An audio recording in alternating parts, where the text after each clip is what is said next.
Sergei Nowitzki were born and raised right here in Moscow. They are the reigning world bronze medalists. And Tracy, a win here in Moscow today would guarantee them a place in the prestigious Grand Prix final. Well, a win would be a big first for them, also because it would mean they defeated countrymen Domnina and Shabalin. They've never done that before. And they will skate to music by Paganini.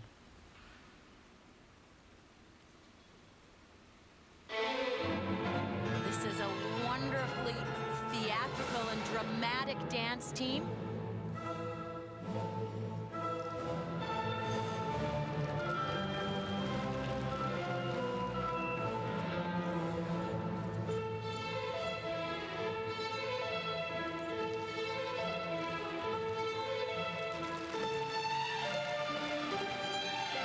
They were national champs last year. Domnina and Shabalin out due to injury. And then went on to win a bronze medal, a terrific outcome for them at the World Championships.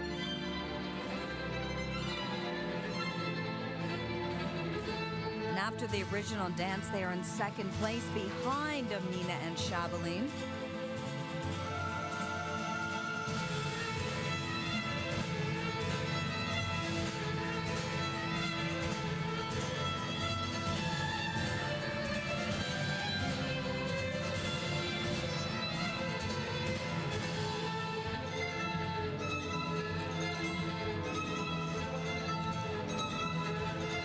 Not as much speed as what we saw with Davis and White. You can see they're quite careful going through this footwork section.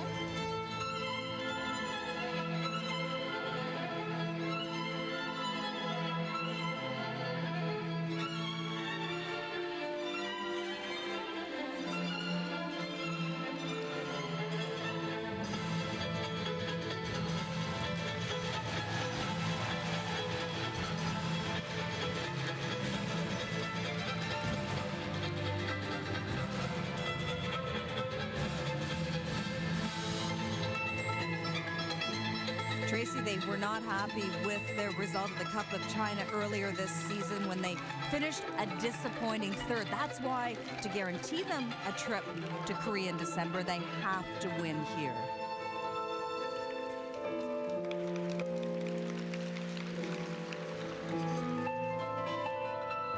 They're coached by Alexander Svinen, who I used to compete against in the 80s.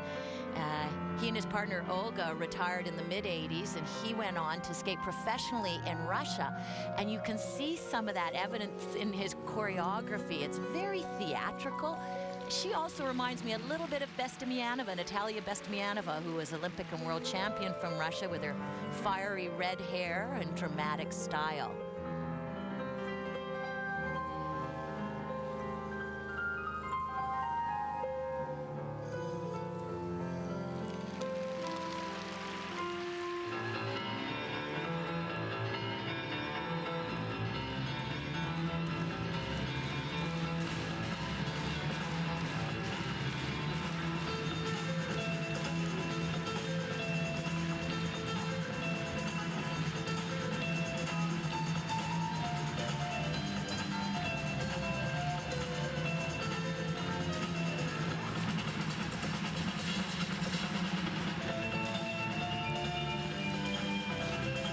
Interesting, when I watch these two, I put a lot of my attention on her. I find she is quite a bit stronger than him with her line and her expression.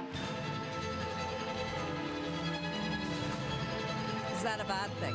Yes, it is. Actually, in my opinion, it should be a little more balanced.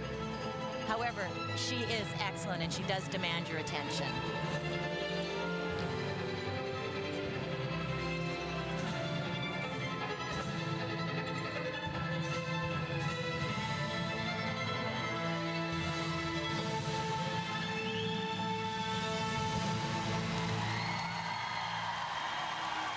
Yona Haklova and Sergei Nowitzki, they need a win to guarantee them a trip to that Grand Prix final.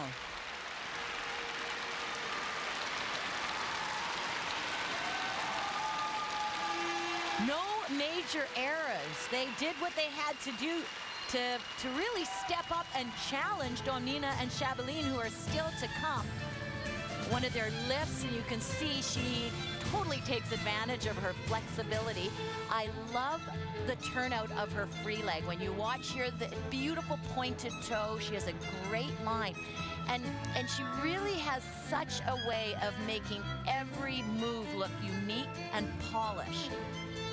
Really pays attention to detail in everything she does. Well, skaters are given 2 scores, total element score and a program component score. They are added together for the total free dance mark, and a score in the high 80s, low 90s should get you onto the podium, and they certainly have that. 92.1 is a season best, so they will move ahead of Americans Meryl Davis and Charlie White with 1 couple left to skate. And how nice for them to have a personal best like that at home in Russia.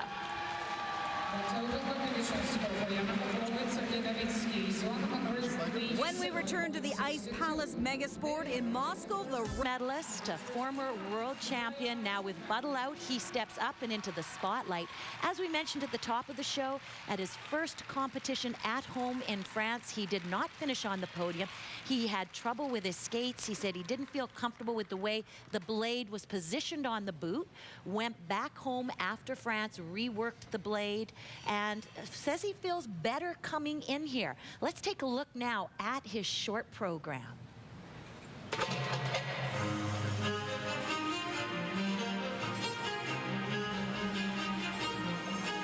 Well, this is a guy who likes to work the crowd, but the favorite part for him about skating is the jumping. And the key jump in his arsenal is the quad. Here it is, right off the top. Quad toe, triple toe, a huge combination to open his short program. Over 14 points for that one element alone.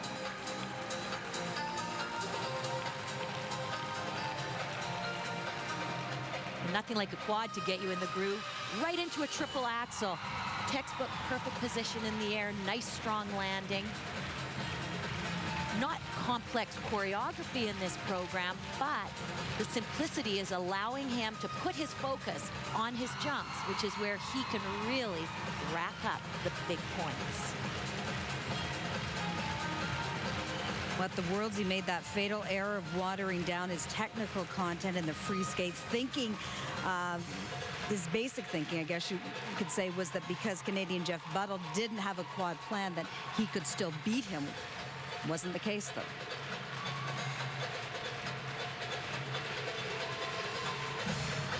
And boy, when you've got your jumps on and you've nailed them at the beginning of the program, now you can just relax into the music, into the choreography. I love the way this guy relates to the audience. He looks right into the audience and brings them out onto the ice with him. Well, when he's on, no one can beat him.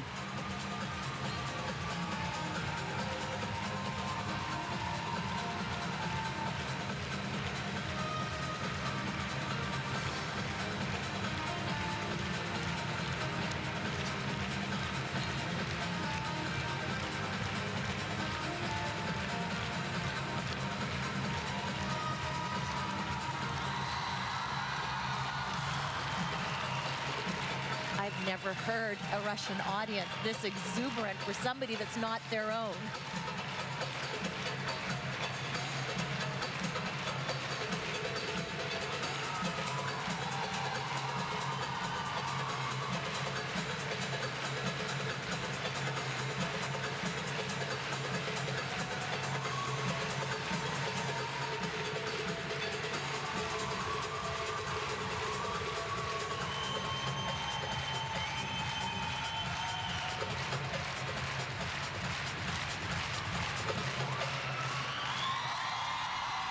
One of the best short programs of the year. In fact, the best by 5 points, the highest score in the short program so far on the Grand Prix circuit. 5 points better than Patrick Chance, who had the second highest score to this point in the season. And Tracy said after the short program that heading into it, he did feel a little bit tense, that it was difficult for him to forget that poor performance that he had at the Grand Prix well, of if France. that was tense, Yeah. and I'd say tense is a good thing, Brian Gilbert. You want to feel that way. Get a little nervous before you skate, because it works. It almost felt in many ways like an exhibition performance. It did. An exhibition with quads and triples, and that was quintessential great skating in the short program. Well done, Brian Gilbert. So it was Brian Gilbert with the lead after the short program. Czech Republic's Thomas Werner sat in second place, while American Adam Rippon was third. Canada's Von Chippier was 10th. When we come back,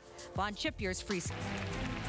There is quite an emotional and touching story behind the free skate, which we are going to see today from Alban Preobert.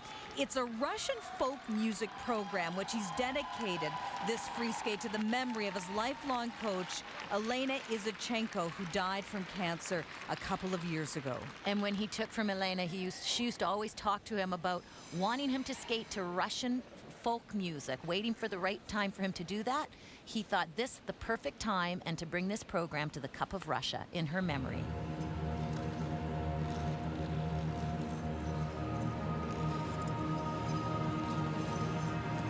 Skating to Kalinka and Volga Boatman. And he will open with a quad. Oh, very nice.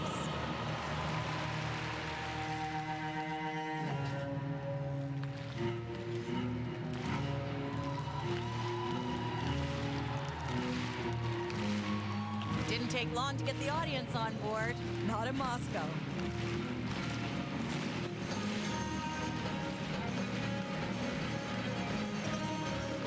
Triple axel. And right into a triple toe.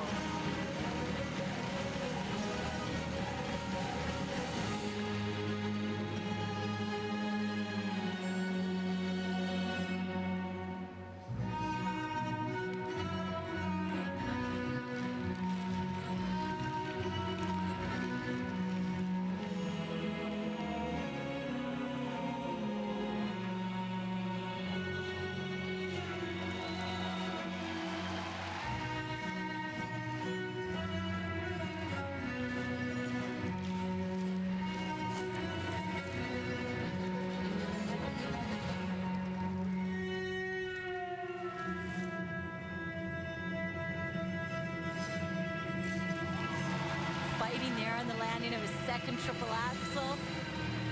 You can see his style's a little bit unrefined. He doesn't have the long classic lines, the polished free leg.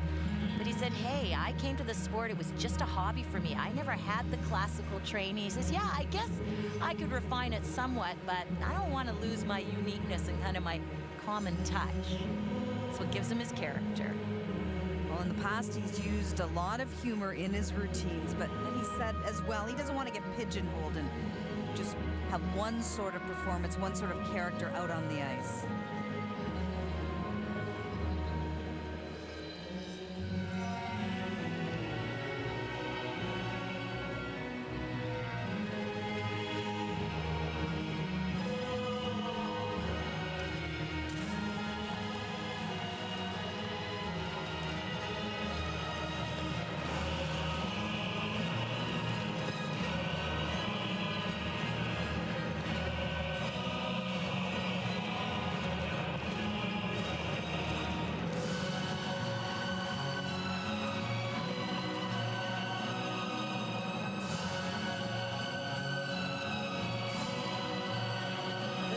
Very reminiscent of the free skate he performed at the Grand Prix of France the other week. It was close to perfection.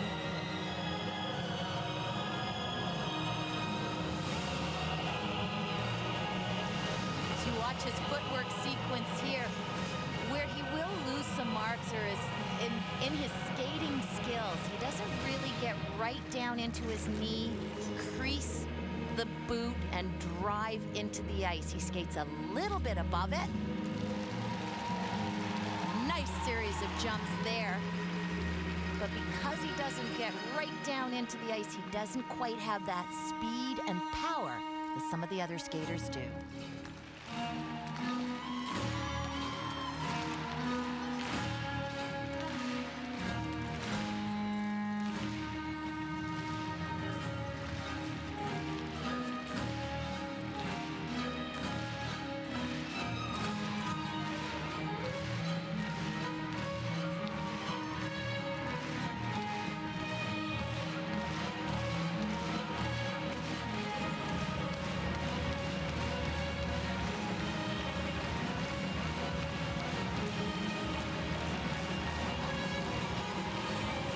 Just can't help but cheer for him.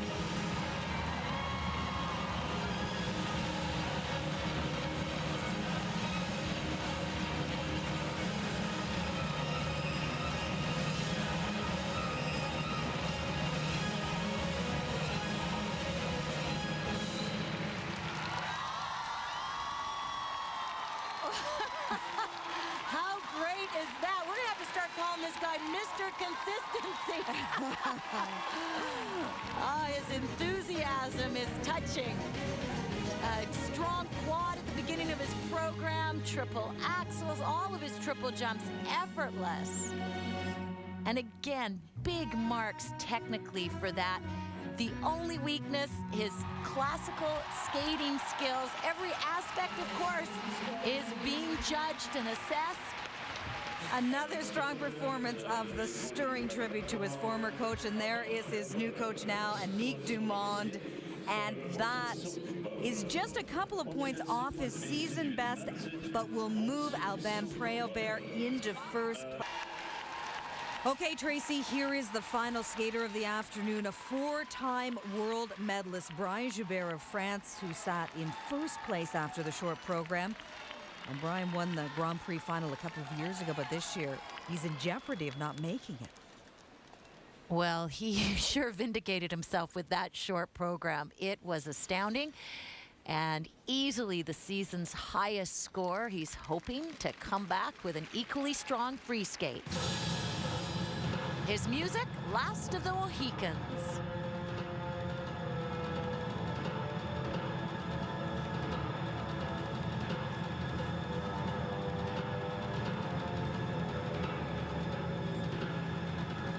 Opened with a gorgeous quad, triple in the short program.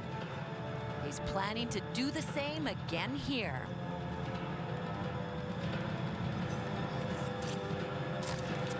No, not this time. Not getting good height on his quad. Let's see if he can put that mistake behind him. The reason he finds himself in a spot of trouble is because of his poor performance at the Grand Prix of France the other week when he finished fourth. Lots of height on that triple flip.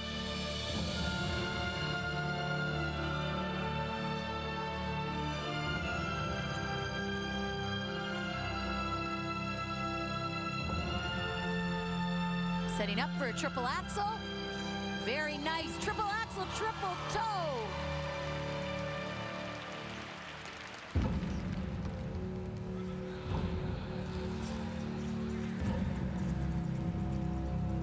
Tracy, he mentioned one of the reasons he felt he performed so poorly in France was his boots and his blade. He felt that the blades were in the wrong position on the boots.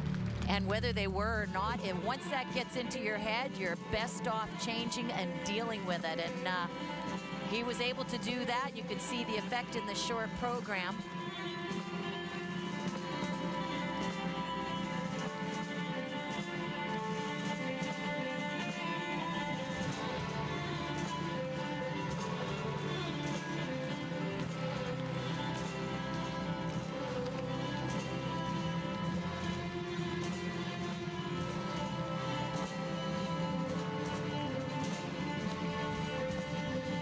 He has an excellent connection with his music, and the audience really relates well to the crowd.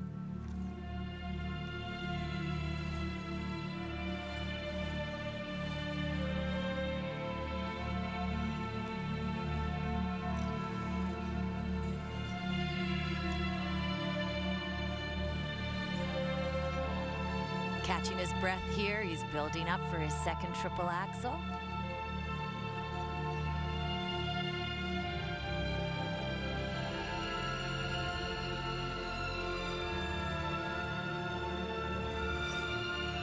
Very nice. Triple axel double toe.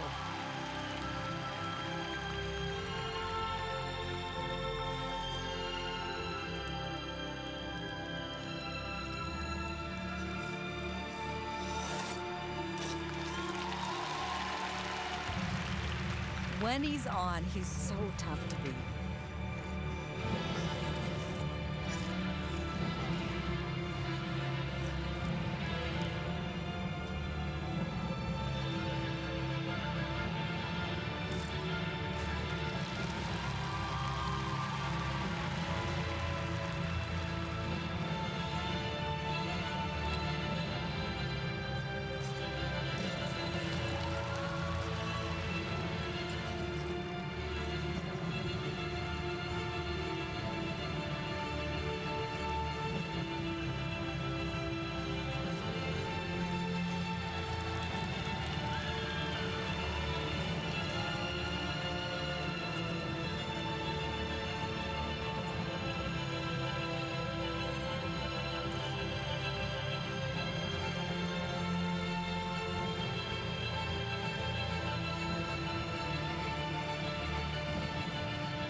Other than the mistake on the quad at the beginning of the program, I thought that was another terrific performance from Brian Joubert.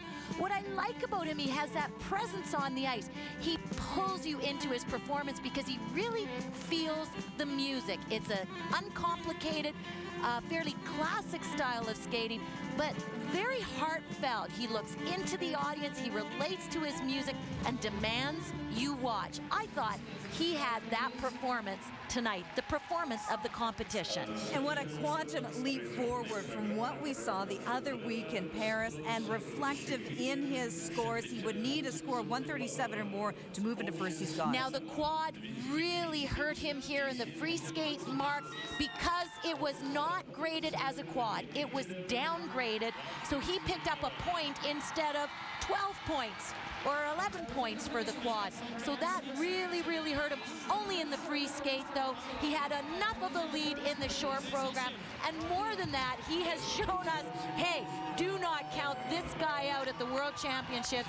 He's the real McCoy. And that gives him a fighting chance, now a better than fighting chance, of making it to that Grand Prix final. Thomas Werner in second place, Alban Préaubert in third, and Vaughn Chipier in 12th.